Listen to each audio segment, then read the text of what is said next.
So I recently bought a house. After living on the road for 5 years, I found a place I wanted to live below my means, and I pulled the trigger. I made the commitment, the long-term commitment to property. That's what buying a house, buying property is. It's a long-term investment or a long-term commitment. Now, it doesn't have to be per se. I mean, I could sell it tomorrow. You could buy a property and sell it the next day. But on average, it tends to be a long-term strategy. And with all long-term strategies, they don't pay off right away. So one thing I asked myself, I bought the house about a month ago, so I've been there for about a month, and I'm looking at my financial numbers, my credit card statement, my money expenses, my spending habits, and I said, have I saved money in my monthly recurring bills compared to living on the road? Now that I bought a house, is my monthly bills cheaper or more expensive? And the answer is they're about the same, but a little bit less. Here's the reason why. I'm a little bit more measured with the amount of food I buy and my spending habits. I'm spending less on gas. But even the little bit of savings that I'm having per month, it would take years, 10, 20 years for that savings per month to equal how much I upfronted to buy the house. Whether you get a loan or you pay cash, you upfront a certain amount or you commit to a certain amount of money in buying the property that for you to recoup that, it's going to take 7, 10, 20 years, and you don't make a dime of recoupable money until you sell the property. It's a long-term strategy. But it's also a home, not just a financial investment. It's also a place to go at night, not just a financial investment.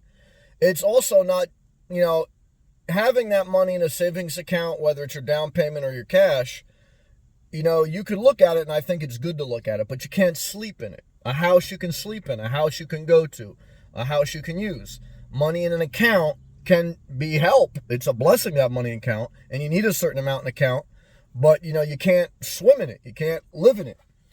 So there's that dynamic of a house, if it's your primary residence, not just an investment, where you have to look at that with a return on investment. Because every moment, every peaceful moment, every comfortable night in your home, every day that you're able to trim your hair in your own bathroom and not worry about someone come knocking, every day you take a long shower at your home base, every day you're at a private beach if your home base has one, every day, that's something that is unmeasurable in money because your money is giving you a quality of life. But look, I think when you buy a house, you're more measured in your other spending because you're conscious now that you've made a big financial commitment. Now, you shouldn't be too cheap per se, and you shouldn't have to live on rice and beans once you buy a house. I bought a house below my means, under $200,000, because I didn't want to worry about every time I start my car, oh my God, am I going to save gas? Oh my God, every time I go out to eat, I can't go to Starbucks. No. But I do have more of an intention. I'm more focused now, okay? Because now I'm settled in.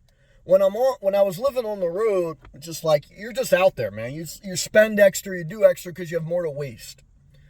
It's like, if I tell you that you have unlimited, it's like, example, Planet Fitness shower. When you take a shower at the gym, you let the shower run forever. You get it dirty, you splash in it because it's not yours, right? So when something is yours and when you're paying for it, you take more care of it. When you're renting a car, okay, as an example, but you could say this for renting an apartment. When you're renting, you're a little bit more reckless with your investment because it's a short-term investment renting, whether a car or apartment, and you're not as careful, not as measured with that because it's short-term, you're not committed, than you are a property. And this is why, too, a community that has majority ownership, the culture of a commitment is usually there, and the care and the quality is usually there a little bit more than a community that's majority renting. Because when you're renting, you're not committed full-term, long-term. So look, bottom line is, how much do I save per month? It's tough to say. I would say on the road,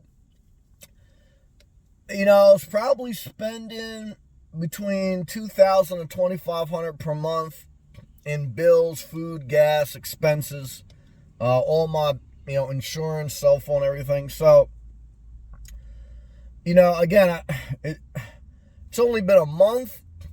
So I would say if I was spending $2,500 a month on the road, maybe now I'm spending $2,000.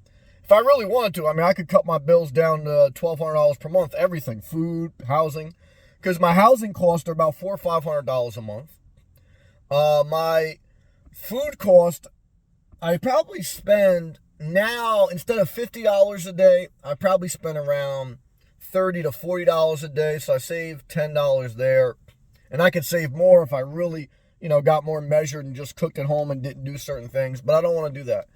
So let's just say for my food, drink, everything, coffee, everything, I'm spending $40 a day. 40 times 30, that's $1,200. $1,200 plus 4, that's $1,600. Gas, I'm only probably spending in gas now. My gas for my car, maybe only $200 per month now. So that's $1,800. And then let's say $200 for soap, lotion, all the eye contact solution, all that miscellaneous. So I say now I'm probably spending $2,000 a month. And I would say living on the road, I probably spent $2,500 to $3,000 a month. And that's not being, I could cut both of those down if I was living dirt cheap. But I'm not maintaining 2 jobs so that I can live in poverty. I'm living below my means, but I'm not trying to live destitute in a parking lot. I wasn't when I was on the road, and I'm not, I save somewhere. Some people say I'm too cheap here or there, so we all have our ways where I'm cheap. But I'm not trying to figure out how to live in poverty so I can do nothing and have high anxiety about my future. So that's kind of what I would say in general. So I'm probably saving about $500 a month, but $500 a month is $6,000 a year. I spent $195,000 for a home base. So, you'd have to recoup that, you'd have to, 6,000 times 10 is 60,000. Forget about it. I have to be in that place for 10, 20 years. But again, I could probably sell it right now for, maybe 25,000 more than I paid for it. So it's a matter of when you want to sell. That's when you find out if you made money or lost. But it's a long-term thing, that's what you got to remember. But every day that I use my house, it's a payoff. It's a dividend. Like when you buy a stock, you usually, if it has a dividend, every financial quarter, you get a dividend. You get a certain percentage back, 3% maybe, back on the money you invested. Okay, and you still could sell the stock at any time, and depending if it's up or down, you may have made money. A house is the same way. So instead, every day you get a dividend, because every day you can use it, you can, live in it, you can cook in it, you can save money to somebody, but you don't make money till you sell it. But it's that type of investment. We're using it, and whenever you sell it, that's when you calculate if you made money. But it's a quality of life, it's stability, and I'm happy with it. I'm happy with my home purchase. I don't regret buying it, and that's a positive. Nothing is perfect, but I'm thankful. Yeah, I feel good about it. And that's just some general things, guys. I want to share what you general. I want to show up. I want to make videos for you. I want to care. I want to put effort into this channel. These fucking sloths who make a video once a week. I want to tell you this. Guys. You can't get excited and put forth thy effort. And guys, man, don't even worry about people, man. Because people, you do what you got to do. You're going to go. You do what you got to do. Do what you got to do. Get what you want to get. Live below your means, okay? And just take note. That most people, guys, they're barely getting by. Barely, okay? And you can't save them. Why? Because they're barely going to show up. What can you do if someone's barely going to show up? You can't do shit for them. Okay? Can't do shit. So don't even worry about it. Do what you got to do for you. You see an opportunity to give someone help, use it strategically. Because sometimes opportunity helps people. Sometimes they just take advantage of it and nothing helps them.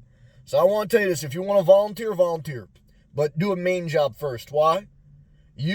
Don't put the oxygen mask on someone else before you put it on yourself.